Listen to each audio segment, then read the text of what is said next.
दिया था। हाँ, तो इसका क्या रीजन कुछ बता सकते हैं क्यों आपने फर्स्ट प्रेफरेंस में CPWD डाला? MES BRO ये सब भी डाल सकते थे आप, बट बहुत लोगों का कोई प्रिपरेशन नहीं है। काफी लोग मैसेज करते हैं कि सर मैं डिप्लोमा थर्ड ईयर में हूँ, मैं बीटेक फाइनल ईयर में हूँ, तो मुझे कहाँ से और कैसे स्टार्ट करनी चाहिए? तो उन लोग के लिए आप कुछ मैसेज दे सकते हैं कि जो प्रिपरेशन है वो स्टार्ट करने से पहले लोगों को किन किन चीजों पे फोकस करना चाहिए।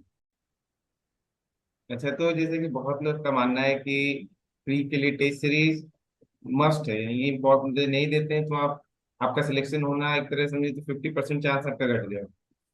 क्या मेंस के लिए अगर कोई आदमी टेस्ट ना लिखे तो उसका सिलेक्शन पे कुछ प्रभाव पड़ेगा?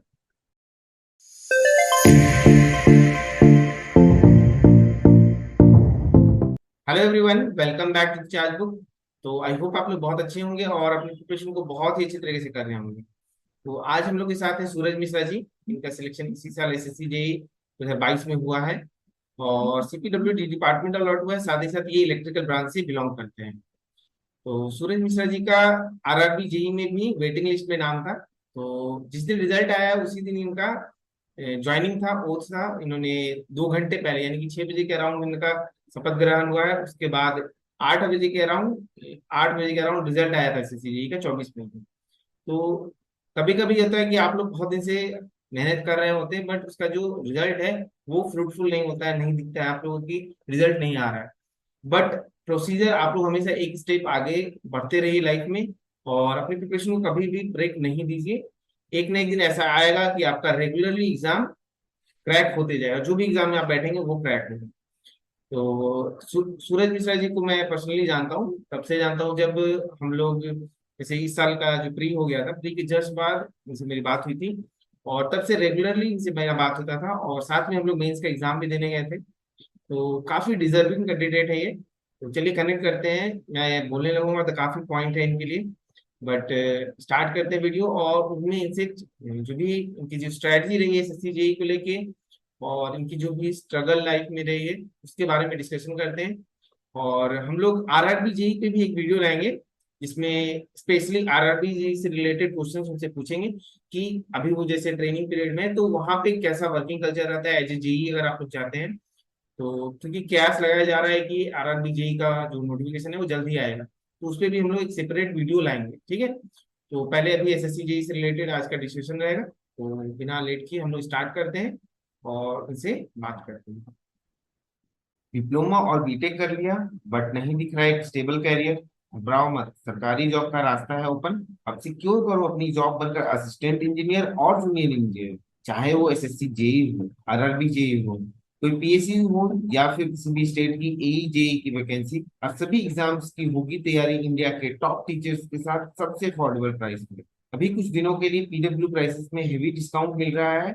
PW आप लोग को ऑफर करता है अशोका बैच की जो कि सिर्फ 1499 रुपीज में अवेलेबल है। साथ ही साथ अभय बैच जो कि सिर्फ 999 रुपीज में अवेलेबल है। दोनों ही बैच सिविल, मैकेनिकल और इलेक्ट्रिकल इंजीनियरिंग तीनों ही ब्रांच के लिए अवेलेबल है।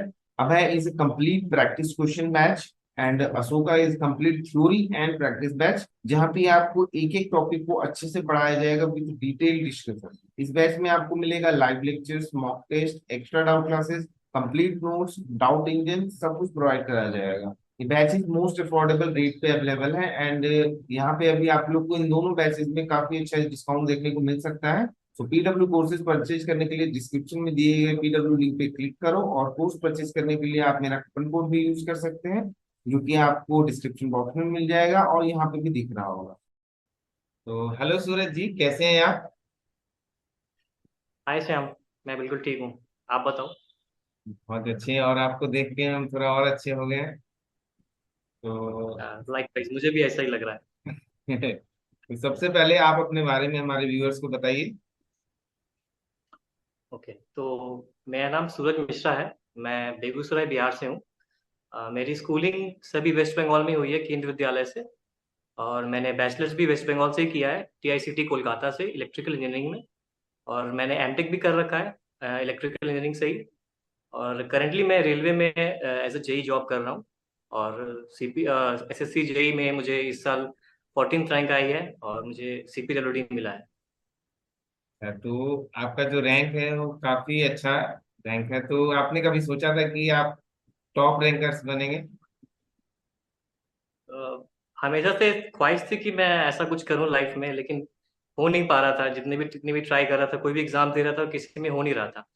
बट जब ये मैं एसएससी जेई की, जब मैं स्टार्टिंग की, जब मैं प्री दे करके आया था एक्चुअली, तो मुझे मन में फीलिंग आई थी कि मैं शायद कुछ अच्छा कर सकता हूँ इस साल। और जब मैं मेंस लिख के आया था तो भी फील आ रही थी कि हाँ, अच्छा कुछ हो सकता है। हाँ, but all all 14th rank लाना, आई थिंक ये आप कह सकते हो कि हाँ, ऐसा कुछ मैंने सोचा नहीं था, लेकिन थैंकफुल हूँ गॉड का। तो आपने अपना जो डिपार्टमेंट चूज किया था, जो प्रेफरेंस आपने बढ़ा था, तो उसमें आपका फर्स्ट प्रेफरेंस CPWD रहा होगा जी जी, ऑब्वियसली। हाँ तो हाँ, ऑब्वियसली मैंने सीपीडब्ल्यू दिया था। हाँ, तो इसका क्या रीजन कुछ बता सकते हैं, क्यों आपने फर्स्ट प्रेफरेंस में CPWD डाला? MES BRO ये सब भी डाल सकते थे आप। इसका कुछ रीजन ऐसा नहीं है, बट मैंने बस पास्ट हिस्ट्री देखी कि जो टॉपर्स जो होते हैं वो क्या चूज कर रहे हैं एसएससी जेई में। और जनरली सभी के सभी सीपीडब्ल्यू चूज करते हैं। तो और एमईएस भी ऐसा नहीं है, डाउट डाउट बहुत था मुझे इस साल में कि एमईएस भी एक बेटर हो सकता है। लेकिन मैंने बस अपने सीनियर से पूछा और उसके बेसिस पे मैंने डिसाइड किया कि चलो यही लेके देखते हैं। तो अब बात करते हैं कि आपका जो प्री में पेपर वन जो था, उसमें कितना मार्क्स बना है?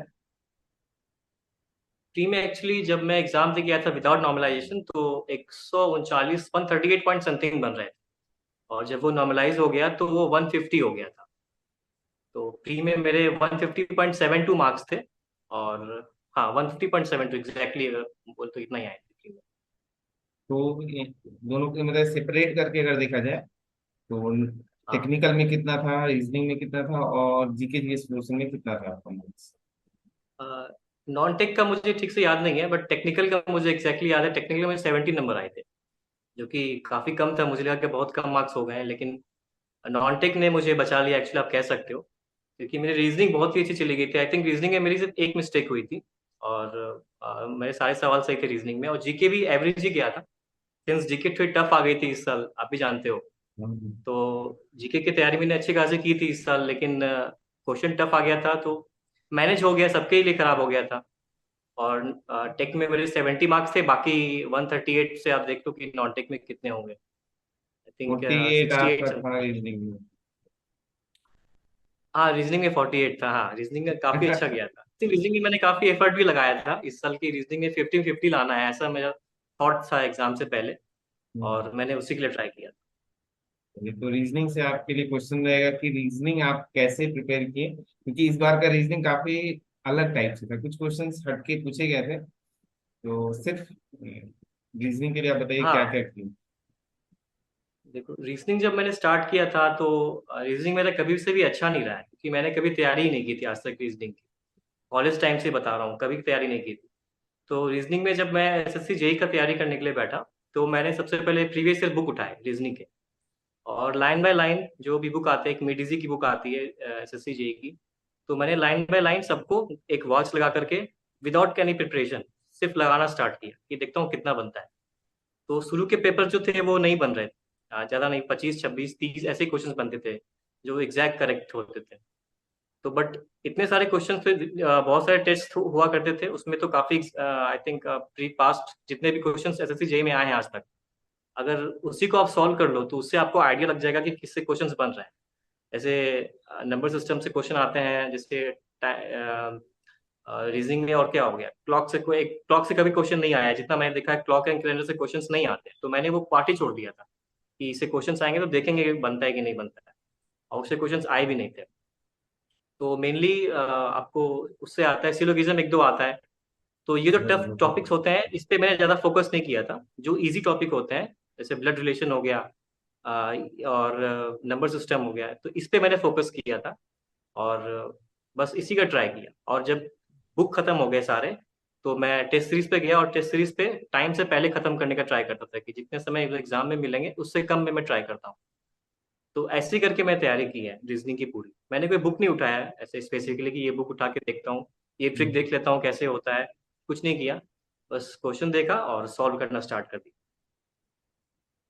तो बाकी जीके वगैरह के लिए आपने क्या किया था?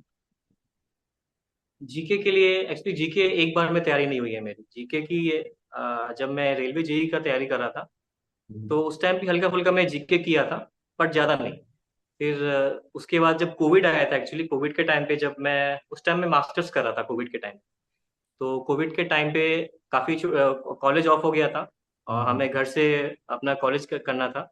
तो मैंने उस टाइम पे जीके का स्टार्ट किया तैयारी करना, और काफ़ी सीरियसली स्टार्ट किया। मैं और मेरा एक और फ्रेंड था, हम दोनों ने डिसाइड किया कि आई थिंक उसको भी काफ़ी जाता है क्रेडिट, जो मेरे एक फ्रेंड का नाम है, उसका नाम भी लेना चाहूँगा, उसका नाम अंजनी मिश्रा है।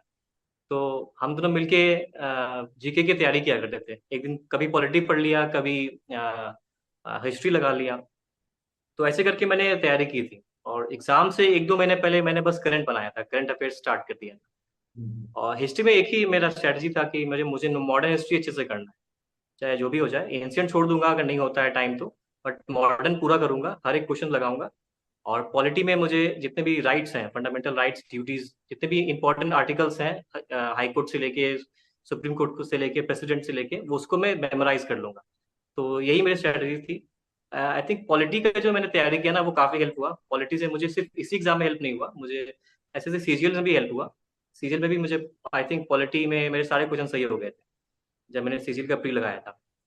तो हाँ, ये इसी में फोकस किया। ज्योग्राफी मैंने नहीं पढ़ा, सच बताऊं तो ज्योग्राफी मैंने नहीं पढ़ा। ज्योग्राफी के लिए मैंने एक ब्लैक बुक करके आती है अरिहंत की, उसकी मेरे पास एक हम्म। पीडीएफ थी। तो उससे मैं लगाता था, कभी कभी जब खाना खा रहा हूँ या टीवी देख रहा हूँ, तो मोबाइल खोल के बस जीके के एक दो सवाल देखते थे कि क्या क्या आ सकते हैं, नदी के बारे में, माउंटेन्स के बारे में। तो बस इतना ही था, ज्योग्राफी मेरा इतना ही था। और हिस्ट्री मैंने काफी अच्छे से किया था, वो भी मॉडर्न हिस्ट्री। और पॉलिटी मैंने कुछ स्पेसिफिक टॉपिक अच्छे से किए थे। और एक एसएससी का एक बुक भी आता है प्रीवियस ईयर का, मोटा सा एक बुक आता है नॉन टेक के लिए। तो हम्म। जैसे ही मैंने नदीजी हिस्ट्री वाले। खत्म किया था, तो मैंने हिस्ट्री की मेडिजी वाला नहीं आता, आई थिंक एक लोकल पब्लिकेशन का आता है, कोई लोकल ही है। अच्छा अच्छा। आई थिंक नाम मुझे याद नहीं आ रहा एग्जैक्टली, वो मेरे पास बुक अभी है भी नहीं। काफी हम्म। मोटा बुक होता है। तो उसका मैंने आई थिंक सारे क्वेश्चन लगा दिए थे, मुझे मैंने पढ़ा भी ना हो अगर, हम्म। वो मैंने टॉपिक पढ़ा भी नहीं हो, तो मैं उसका एक सवाल जरूर देख लिया करता था। एंशियंट हो गया, मेडिएवल हो गया, और मॉडर्न हो गया। तो हिस्ट्री के मैंने सारे क्वेश्चन लगा दिए थे उस बुक से। और तैयारी मैंने मॉडर्न की काफी अच्छी कर रखी। तो यही मेरी प्लानिंग थी। और आई थिंक एफर्ट तो मैंने काफी लगाया था नॉन टेक के लिए, हम्म। बट वो फ्रूटफुल हुआ नहीं। एग्जाम में कुछ क्वेश्चन ऐसे आ गए जो बने ही नहीं। बट एनीवे, ऐसे ही होता है मेरे ख्याल से। नहीं नहीं, देखिए, जैसा पेपर था उसके हिसाब से आपका मार्क्स बहुत ही ज्यादा हैंडसम मार्क्स है। आप अगर रैंक वाइज देखेंगे तो अंडर 10 भी आपका रैंक होगा। ऐसे देखा जाए तो 150 प्लस स्कोर इस बार के हाँ लिए बहुत अच्छा स्कोर है।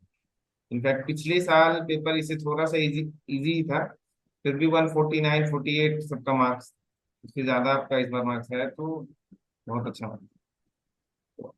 अब बात हाँ। करते हैं टेक्निकल के लिए। बताइए, टेक्निकल के लिए कौन सा आपने कहाँ से रिसोर्स वगैरह कहाँ से इकट्ठा किए?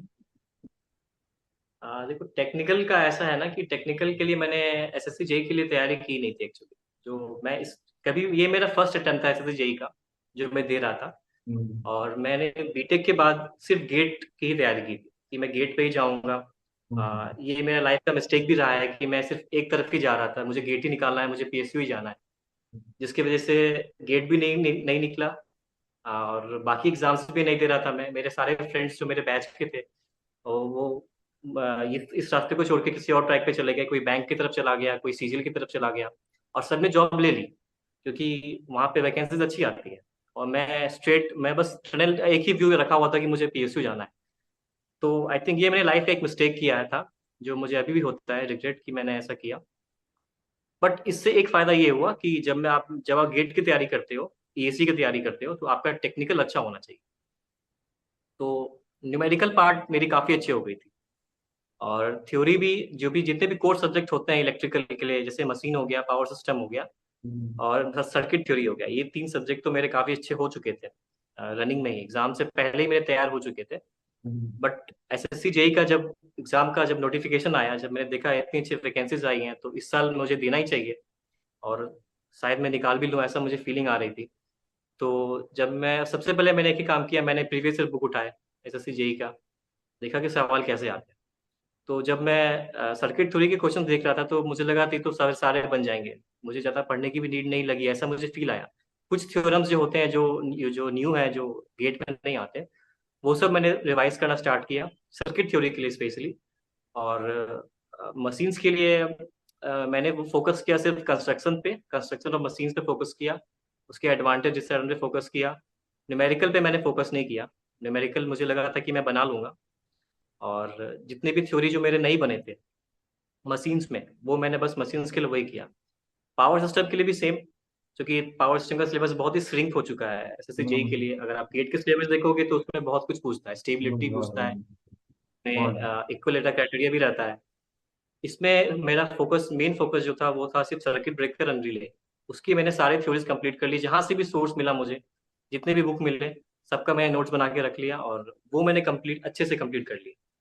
तो पावर सिस्टम वहां से हो गया। सर्किट थ्योरी में मुझे काफी कॉन्फिडेंस था कि जो भी सवाल आएगा मैं बना लूंगा। और मशीन में मेरा ऑलवेज से मशीन ठीक ही रहा है, मेरा एवरेज ही रहा है। तो मशीन में ट्रांसफार्मर मेरा स्ट्रांग रहा है, तो वो पार्ट मुझे उतना पढ़ने का नीड नहीं रहा। मशीन में सिंक्रोनस से सवाल बहुत कम आते हैं, जो कि मैंने नोटिस किया। उससे जनरली थ्योरी ही आता है, और थोड़ी इंडक्शन बहुत। से भी थ्योरी ज्यादा आता है। सिंपल न्यूमेरिकल्स आते हैं स्लिप वाले, या फिर थोड़ा बहुत स्पीड कंट्रोल से आ जाएगा। तो बस इतना ही था, थ्योरी पे फोकस था मेनली, कि थ्योरी 80% में थ्योरी रखूंगा, और 20% में एक आध न्यूमेरिकल देख लूंगा, जो जो गेट में कभी नहीं पूछ सकते हैं, क्योंकि गेट में तो न्यूमेरिकल टाइप का आता है। जो हम्म, टिपिकल टाइप के न्यूमेरिकल्स होते हैं, जो आपको आई थिंक डिप्लोमा लेवल पे पढ़ाया जाता है, या फिर जीके मेहता के इनिशियल क्वेश्चन जो होते हैं, तो वो सब मैंने बस प्रैक्टिस किया था इसके लिए। और बाकी सब्जेक्ट तो ऐसे फिर यूटिलाइजेशन हो गया, जो मैंने नहीं पढ़ा था। आई थिंक यूटिलाइजेशन ही एक सब्जेक्ट था, वायरिंग वाली सब्जेक्ट जो थी, वो मेरी ठीक से कंप्लीट नहीं थी, तो उस पर फोकस ज़्यादा था। यूट्यूब से सोर्स लिया, नेट से जो भी पीडीएफ मिला वो डाउनलोड किया, फ्रेंड से कलेक्ट किया, तो उसके एक नोट्स बना लिए, यूटिलाइजेशन के नोट्स बना लिए, वायरिंग के नोट्स बना लिए, तो वो अच्छे से कंप्लीट कर लिया। और हाँ, एक सिंगल फेज मोटर पे मैंने काफ़ी फोकस किया। सिंगल हम्म। फेज मोटर से क्वेश्चंस काफ़ी आते हैं, तो वो सारे मोटर्स मैंने अच्छे से पेपर पे बना बना के रख लिए, कि ये मेंस में भी काम आ सकते हैं। तो मेंस पॉइंट ऑफ व्यू से भी तैयारी चल रही थी मेरी प्री के टाइम पे। कॉन्फिडेंट था कि इसमें हो जाएगा, अगर नॉन टेक अच्छा रहा तो प्री निकल जाएगा। और प्री निकालने का ही प्रॉब्लम है एसएससी जेई में। बिल्कुल आई थिंक बिल्कुल। यही डर था मुझे कि मेरे से कभी प्री निकलेगा ही नहीं, यही डर थी मुझे, इसलिए मैं कभी भरता भी नहीं था एसएससी जेई का एग्जाम। बट जैसे ही प्री निकला तो बस कॉन्फिडेंट कि मेंस तो हो जाएगा। तो यहीं से जैसे कि आपका ये फर्स्ट अटेम्प्ट था, बहुत सारे स्टूडेंट का हाँ, ये मेरा फर्स्ट टाइम था। इस बार भी बहुत लोगों का फर्स्ट अटेम्प्ट होगा। और होपफुली आपका जो प्रिपरेशन था टेक्निकल का था कंप्लीट था, बट बहुत लोगों का कोई प्रिपरेशन नहीं है। काफी लोग मैसेज करते हैं कि सर मैं डिप्लोमा थर्ड ईयर में हूँ, मैं बीटेक फाइनल ईयर में हूँ, तो मुझे कहाँ से और कैसे स्टार्ट करनी चाहिए। तो उन लोग के लिए आप कुछ मैसेज दे सकते हैं कि जो प्रिपरेशन है वो स्टार्ट करने से पहले लोगों को किन किन चीजों पे फोकस करना चाहिए। सिंपल सिंपल सा फंडा है। अगर आप इलेक्ट्रिकल से हो तो सर्किट थोड़ी स्ट्रॉन्ग कर लो। सर्किट थोड़ी स्ट्रॉन्ग कर लोगे तो 25 नंबर तो वहीं से आ गए। और सर्किट थ्योरी से जो क्वेश्चंस आते हैं एसएससी जेई में, वो ज़्यादा हार्ड नहीं आते। जितने भी थ्योरम्स हैं वो देख लेने का। जितने भी टॉपिक आपको लगता है सर्किट थ्योरी में 2 मंथ लगाने हैं, अगर आप कॉलेज थर्ड ईयर में हो, दो हम्म, मंथ लगाने हैं, 3 मंथ लगाने हैं, लगा दो सर्किट हम्म, थ्योरी में। हम्म, क्योंकि एक बार वो बन गया ना, तो वो फिर आपको, आप कभी भूलोगे नहीं उसको, सर्किट थ्योरी। ऐसा अच्छा, कुछ केवीएल केसीएल है, वो आप कभी भूल ही नहीं सकते अगर आपको आ गया तो। हम्म। और उसके बाद आप मशीन्स में एफर्ट लग सकता है, मैं मानता हूँ। मशीन्स के लिए आपको अगर आपसे मशीन्स नहीं हो रहा है तो आप सिंक्रोनस को थोड़ा कम कर दो। सिंक्रोनस कम करो, इंडक्शन और ट्रांसफार्मर ये अच्छा कर लो। इसी से सारे क्वेश्चंस हो जाएंगे। और डीसी जनरेटर, डीसी मशीन जो है वो आपका, एसएससी जेई में मैंने पैटर्न चेक किया है, डीसी मशीन में सिर्फ थ्योरी ज्यादा आती है, न्यूमेरिकल पार्ट कम आता है। आता भी है, तो वो जो नॉर्मल जो हाँ, तो केवीएल डीसी लगा के मशीन, क्वेश्चन होता है कंस्ट्रक्शन से रिलेटेड। बिल्कुल बिल्कुल। हाँ, अगर आपको, आपका सर्किट थोड़ी स्ट्रांग है तो आपका डीसी मशीन का न्यूमेरिकल भी स्ट्रांग हो जाएगा। हम्म, तो डीसी मशीन, ये तीन अगर आपका हो गया मशीन्स में, और सिंगल फीस आपको अलग से करना पड़ेगा, तो आपका मशीन भी स्ट्रांग हो जाएगा। तो बचता है सिर्फ पावर सिस्टम हम्म। और यूटिलाइजेशन। ये सब जो छोटे मोटे टॉपिक्स हैं वो आप एग्जाम से पहले भी करोगे, 2 मंथ पहले भी करोगे, तो आपका हो जाएगा। तो कॉलेज में फोकस करना चाहिए थर्ड ईयर वाले को स्पेशली, कि सर्किट थ्योरी अच्छे से करना है, और फोर्थ ईयर वाले को सर्किट थ्योरी और मशीन अच्छे से कर लेना है। और पावर सिस्टम का थोड़ा बहुत टॉपिक जो होता है, शुरू के जो टॉपिक होते हैं, एटलीस्ट आप जनरेशन तो अच्छे से कर लो, जनरेशन हो गया। हम्म, और डिस्ट्रीब्यूशन कर लो, डिस्ट्रीब्यूशन ईजी है पावर सिस्टम में। तो जनरेशन का पार्ट, जितने भी टाइप्स ऑफ जनरेशन होते हैं, और डिस्ट्रीब्यूशन, ये आपका अच्छा हो गया पावर सिस्टम में, तो आपके बहुत सारे क्वेश्चन उससे बन जाएंगे। इससे देखे जाओ आप, आपका एग्जाम आई थिंक टेक्निकल में तो 65 प्लस आ ही जाएगा अगर इतना अच्छा रहा था। बिल्कुल बिल्कुल। अच्छा, तो अब बात करते हैं कि आपका जैसे एग्जाम हुआ, आपने रैंक आई, अपना रैंक चेक किया होगा, उसके बाद क्या ठीक। हुआ? मेंस का प्रिपरेशन के बारे में बताइए। इसके बाद आपने स्टार्ट करी या फिर रिजल्ट का वेट किया? एसएससी जेई प्री का जब आया था तो मैंने चेक किया तो मुझे 138 पॉइंट समथिंग आ रहे थे, तो जब इतने आए तो मुझे लगा ये गया इस साल तो बहुत कम नंबर आए। जितने मैंने एफर्ट लगाए थे इसमें तो होगा नहीं 138, जो हिस्ट्री रहा है एसएससी जेई का प्री का। हम्म, बट जब मैं ग्रुप में देखा तो सबके कम बन रहे थे, हम्म, तो मन में आया कि शायद अच्छा हो मेरा, बहुत अच्छा हो रहा था उसमें। फिर हम्म, एक रैंक एक्यू करके आता है, उसमें मैंने अपना मार्क्स डाला तो उसमें काफी अच्छा रैंक दिखा रहा था मेरा। आई थिंक टॉप 20 में आ रहा था, काफी बच्चों ने डाल लिया फिर भी मैं टॉप 20-30 में ही रह रहा था। तो लगा कि शायद अच्छा ही मार्क्स तो अच्छे आए हैं तो तैयारी स्टार्ट कर देनी चाहिए। तो उस दिन से ही मैंने जैसे ही वो रैंक आया ना, वेबसाइट पे आया ना कि आपका इतना रैंक है, तो मैं समझ गया कि हो जाएगा। तो उसके बाद से मैंने मेंस का स्टार्ट कर दिया। इसलिए मेंस का मैंने थोड़ा सा स्टार्ट तो पहले से ही हो चुका था। जब आप गेट करोगे तो गेट के और ईएससी करोगे तो आपका न्यूमेरिकल जो होता है वो अच्छा हो जाता है। हम्म, तो मैंने बस स्किम किया, फर्स्ट सेकंड डे खाली स्किम किया कि मशीन सबसे पहले उठाया मैंने, मशीन्स में क्या क्वेश्चंस पूछ रहे हैं वो देखा, ट्रांसफार्मर में क्या पूछ रहे हैं, डीसी मशीन में क्या पूछ रहे हैं। तो मैंने वो चेक करना स्टार्ट किया। तो बहुत सारे क्वेश्चन तो रिपीटेड आते हैं उसमें, तो देखा कि क्वेश्चंस बन जा रहे थे। एक दो सवाल था जो अटक रहा था, तो लगा कि क्वेश्चंस तो बन, न्यूमेरिकल्स तो बन जाएंगे एग्जाम में भी। तो थ्योरी पोर्शन था वो थोड़ा सा डर लगा, हेक्टिक लगा था कि थ्योरी कैसे कंप्लीट होगी। तो फोकस था कि न्यूमेरिकल पहले पीवाईक्यू बना लेने का, सारे क्वेश्चंस पीवाईक्यू के मैंने बना लिए कि इन केस अगर क्वेश्चन रिपीट हो जाए तो जो क्वेश्चन रिपीट हो जाएंगे वो तो बिल्कुल नहीं जाना चाहिए, ये मेरा मोटो था। पहले के पहले हफ्ते से ले 10 दिन के बीच में। और जब वो खत्म हो गया, वो फेज खत्म हो गया, तो मैंने फिर वो टॉपिक स्टार्ट किए जो कभी पूछे नहीं गए हैं एसएससी जेई में। तो ऐसे करके शुरू के 1 1 हफ्ते मैंने डिसाइड कर लिया मशीन्स के लिए 7 डेज पीवाईक्यू बना लेता हूँ, फिर 7 डेज पावर सिस्टम पीवाईक्यू बना लेता हूँ, और फिर 7 डेज सर्किट थ्योरी। ऐसे करके मैंने सारे, आप देखोगे तो 1.5 मंथ्स, 1.5 महीने मैंने पीवाईक्यू में निकाल दिए। एक बार 2 बार बना लिए थे कि अगर क्वेश्चंस आएंगे तो हम्म, इसी से इससे आएंगे तो सारे क्वेश्चंस बना लूँ। उसके बाद जब आई थिंक काफी समय मिल गया था, मैं 2.5 मंथ ऐसे मिल गया था मेंस में, हम्म, तो मुझे लगा कि अब क्या करना चाहिए। तो मैंने क्या किया कि वीके मेहता उठाया मैंने। मैंने आज तक वीके मेहता नहीं पढ़ा है, हम्म, सच बताऊं तो वीके मेहता जब मैंने उठाया तो मैंने उसके लाइन बाय लाइन मैंने सारे न्यूमेरिकल्स लगाने स्टार्ट किए कि जो भी यूनिक लग रहे थे मेरे को कि ये आ सकता है, ये आ सकता है। सर्किट थ्योरी से स्टार्ट किया, सर्किट थ्योरी को मैंने हल्का हल्का बनाया। सर्किट थ्योरी के सारे न्यूमेरिकल्स बन जा रहे थे जो भी वीके हम्म, मेहता में थे, और जो बहुत हार्ड थे वो तो मैं छोड़ दे रहा था कि ये तो आने से रहा एग्जाम। सर्किट हम्म, थ्योरी जल्दी से हो गया।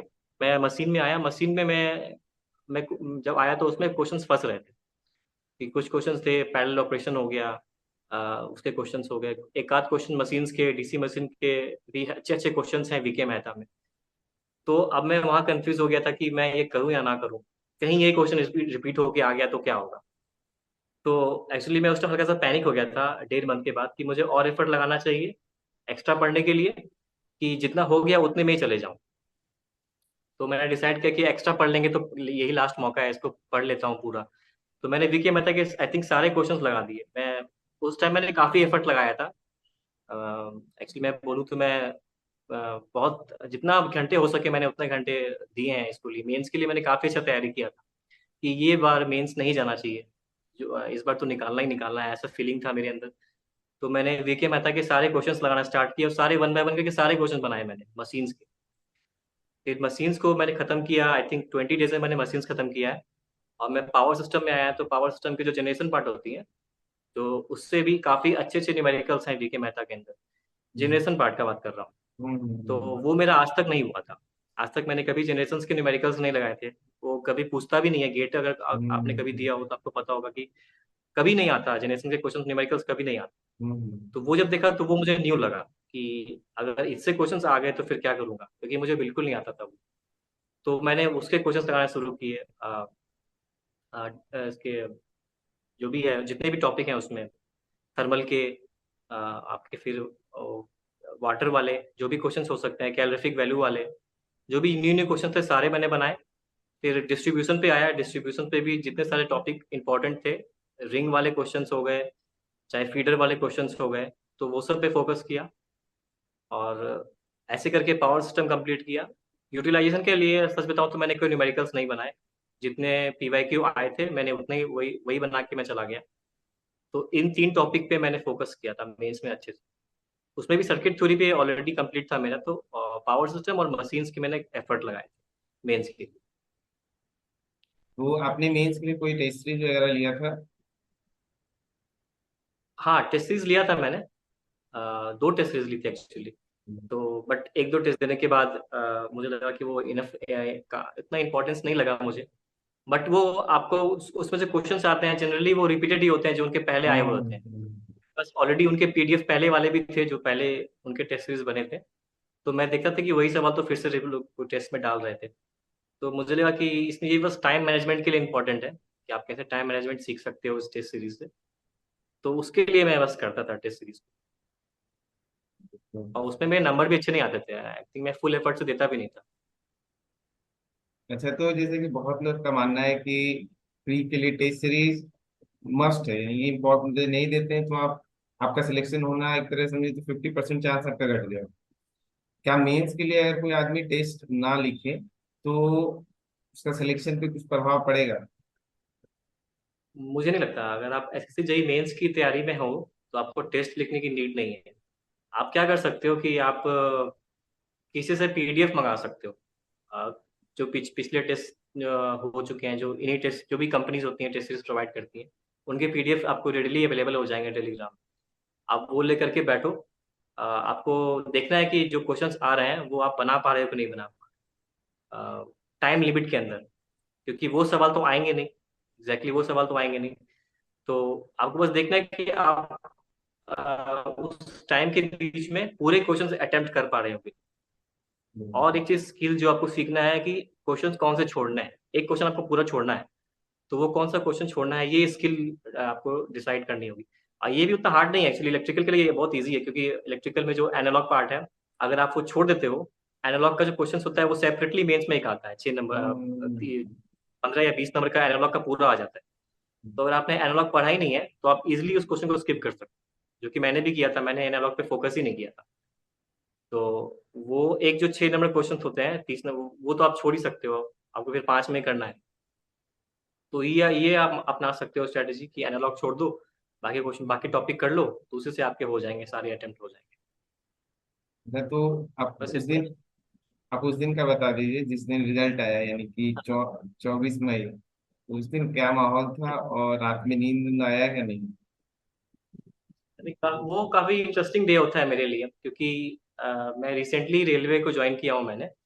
मैं तो आई थिंक 24 को रिजल्ट आया था। तो रेलवे ज्वाइनिंग की प्रोसेस मेरी मेरी स्टार्ट हुई थी 21 से। हम्म। मैं NWR रीजन में अजमेर में, एक्चुअली अजमेर वर्कशॉप में अभी हूँ। तो मैं अजमेर गया था 21 को ज्वाइनिंग करने के लिए।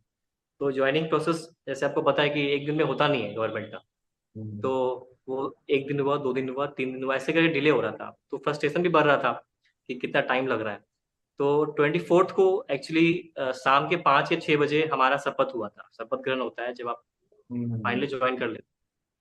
तो वो काफी अच्छी फीलिंग थी कि फाइनली मैंने घर में कॉल किया कि मैं ज्वाइनिंग हो गया, रेलवे में हो गया मेरा फाइनली। बट उसके 2 घंटे बाद ही इसका रिजल्ट आ गया, एसएससी जेई का। मैं चाय पी रहा था एक दुकान में, सच बताऊं तो मैं चाय पी रहा था, बहुत तेज बारिश हो रही थी। हम्म। और मैं घर घर में किसी से बात कर रहा था। तो मेरा एक कलीग है यहाँ एसएससी रेलवे जेई में, जो जिसके साथ मैं रूम शेयर कर रहा था। उसने हम्म। मुझे टेक्स्ट किया कि रिजल्ट आ गया जेई का। तो मैं फोन पे ही था, फोन पे ही मैंने उसको रिप्लाई किया कि मेरा कितना रैंक आया, नाम नाम चेक करने के लिए। हम्म। तो उसने बोला हाँ तेरा तेरा हो गया है। उसको रैंक नहीं था कि कितना रैंक आया, उसने नहीं देखा था। हम्म। बोला था कि तुझे सीपीडब्ल्यूडी मिल गया है, सी लिखा लिख के आता है ना, तो उसने कहा था तुझे वो हम्म। मिल गया है। तो बोला चलो ठीक है सीपीडब्ल्यूडी मिल गया, लेकिन रैंक कितना आया? तो रैंक के लिए मैंने उससे पीडीएफ मंगाया। और जब उसमें देखा तो ऑलरेडी रैंक 14 था। तो अच्छा लगा उस टाइम पे कि, बट उस टाइम ऑलरेडी ओवरवेलम हो चुका था मैं हैप्पीनेस से रेलवे जेई की ज्वाइनिंग के बाद। हम्म। तो पता नहीं कैसे रिएक्ट करना चाहिए, मुझे फील नहीं हो रहा था। क्योंकि ऑलरेडी इतना कुछ सुबह से हो गया था। सारे सबसे विशेष मिल चुके थे शाम तक फोन पे कि रेलवे की ज्वाइनिंग हो गई है। सडनली ये न्यूज़ मिला था। हम्म। तो अच्छा लगा देख के। तो फिर मैंने वापस फोन किया, सबके घर वालों को वापस फोन किया कि बोला इसमें भी हो गया, इसमें इतना ऐसा रैंक आया, तो सब घर में और खुश हो गए। और ऐसे ही हो गया। फिर कुछ दोस्तों के साथ खाने के लिए गया, तो वहाँ कुछ डिनर पार्टी हो गई। दोस्तों ने कहा कि पार्टी दे दो, तो वही पार्टी हो गई हल्की सी। रात में आया, ऑलरेडी काफी थक गया था, तो तुरंत सो गया। फिर सोने के बाद फिर नेक्स्ट डे सुबह मॉर्निंग मॉर्निंग हमें 7 बजे बुलाया गया था कि आपको वर्कशॉप में आना है ज्वाइनिंग के लिए। तो सुबह 6:30 7 बजे बुलाया गया था, तो सुबह उठना भी था, तो जल्दी सो गया, जल्दी उठ के फिर रेलवे में आ गया।